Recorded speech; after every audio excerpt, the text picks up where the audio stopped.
வேலூர் மாநகரம் 31வது வார்டில் வேலூர் மாநகராட்சி சுகாதாரத்துறை சார்பில் ரூபாய் 75 லட்சம் மதிப்பீட்டில் புதிதாக கட்டப்பட்ட நகர்ப்புற அரசு ஆரம்ப சுகாதார நிலையத்தை வேலூர் சட்டமன்ற உறுப்பினர் திரு ப. கார்த்திகேயன் எம்எல்ஏ அவர்கள் திறந்து வைத்து பொதுமக்கள் பயன்பாட்டிற்கு அர்ப்பணித்தார்.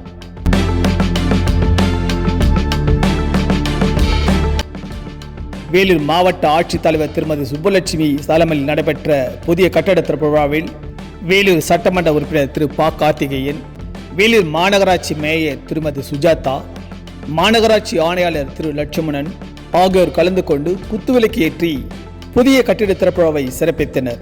இந்நிகழ்ச்சியில் 31வது வார்டு வட்டக்கழக செயலாளர் திரு ஆனந்த் மற்றும் 31வது வட்டக்கழக திமுக நிர்வாகிகள், ஊர் பொதுமக்கள் ஆகியோர் கலந்து கொண்டு இவ்விழாவினை சிறப்பித்தனர்.